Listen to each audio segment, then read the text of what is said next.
Hey there. If you're new here, I help buyers, sellers, and future Denverites cut through the drama, the headlines, and the my cousin's friend said real estate advice and get to the truth. If you like straight talk, data, and a little Southern honesty mixed in, go ahead and hit that subscribe button and tap the like button so more people can see this before their Thanksgiving dinner. All right, let's set the scene. Let's talk about why everyone is always talking about housing, especially at the Thanksgiving table. Money, rent, interest rates, home prices. Those topics show up around the table every single year, and Thanksgiving's just the beginning. This year is extra loud because people are seeing headlines about prices coming down from the peak. They're hearing about more homes sitting on the market and more price cuts. And they remember when we had the crazy low rates in 2020, and they think, if I can get that rate again, I might move one day. If I can't, I'm not moving.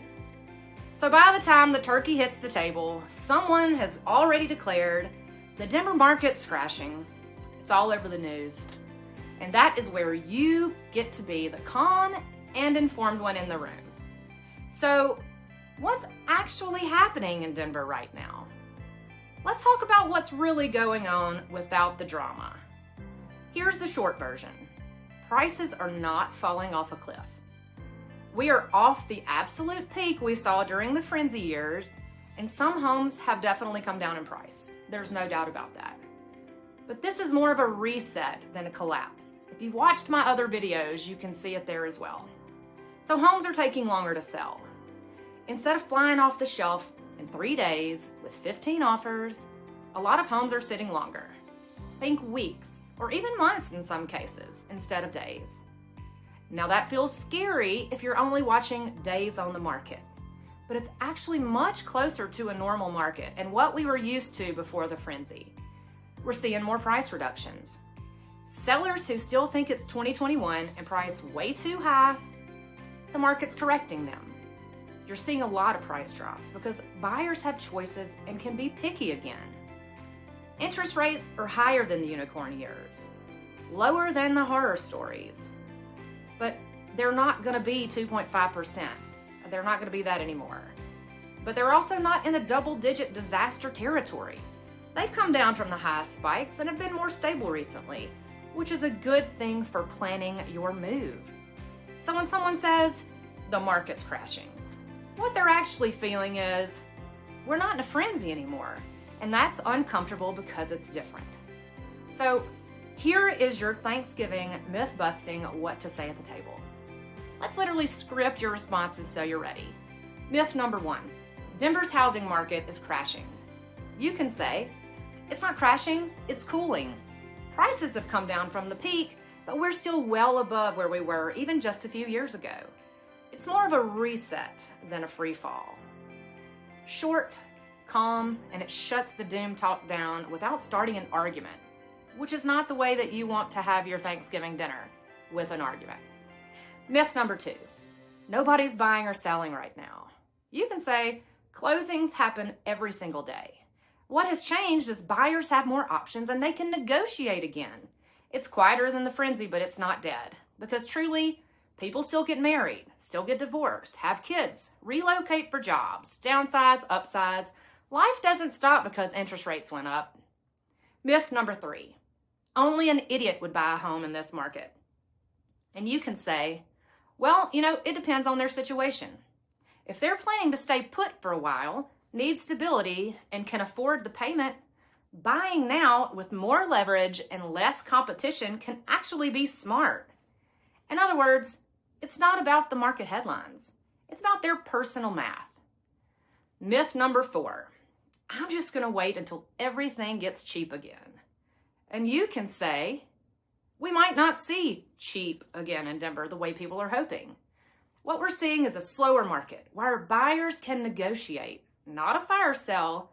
And if you want to add a little spice, you can say, waiting for the perfect combo of low prices and low rates is literally like waiting on a unicorn to show up with your pumpkin pie.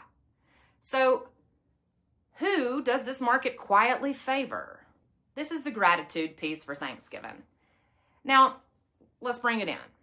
The market is actually a gift to quite a few groups of people right now, even if it doesn't feel like it based on what you're hearing on the news.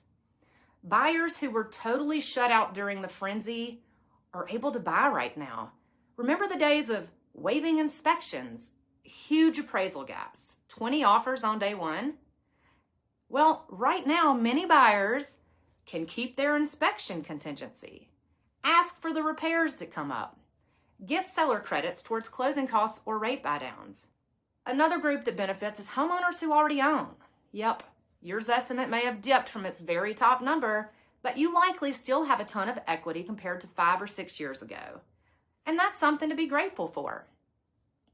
Another group that benefits from this market are people that need to move up or move down buyers. They need to sell a home and buy a home. If you're selling and buying in the same market, you're taking that equity with you and you're shopping in a calmer environment. You might sell for a bit less than you dreamed in 2021, but you're also not overpaying on the next place and waiving every single protection that you have. So this Thanksgiving, instead of doom and gloom, it's fair for you to say, this market is harder for unrealistic sellers and great for patient, prepared buyers.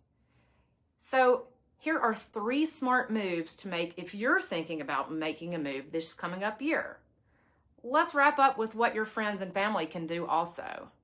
Number 1, if you own a home, get a real update on your value.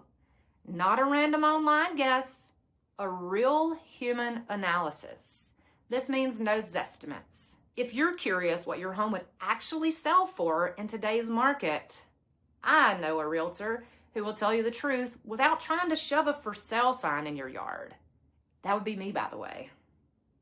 Number 2, if you're thinking about buying in 2026, use this quiet season to prep. Check your credit. Talk to a lender. Figure out what payment really feels comfortable to you. Start a savings plan for a down payment and for closing costs. The best buyers in any market are the ones who start early, not the ones who wake up in May and say, let's go look at houses today. Number 3, if you're considering selling your home, have a strategic conversation now. This is not the market where you just toss a sign in the yard and hope and pray that it sells. You're going to want a pricing strategy that reflects today, not 2021. A clear plan for small, high-impact tweaks to get your home show ready. A realistic expectation for days on the market, concessions, and any negotiations. If you can do that work before the new year, you can hit the ground running when your ideal window opens. So when your uncle leans back after dessert and announces, Denver's housing market is crashing, you can smile and say, it's actually just finally becoming normal again. The headlines don't tell the whole story. Let's be real, they never do. If you're in the Denver market and you want a no drama, no pressure look at your own situation, whether that's buying, selling, both, or just staying put, there's a link in the description where you can reach me directly. We can hop on a quick call, go over your numbers, and figure out what makes sense for you, not just what the headlines are screaming. If you found this helpful, go ahead, give this video a like, hit subscribe below, and share it with that one person who always has a strong opinion about the real estate market.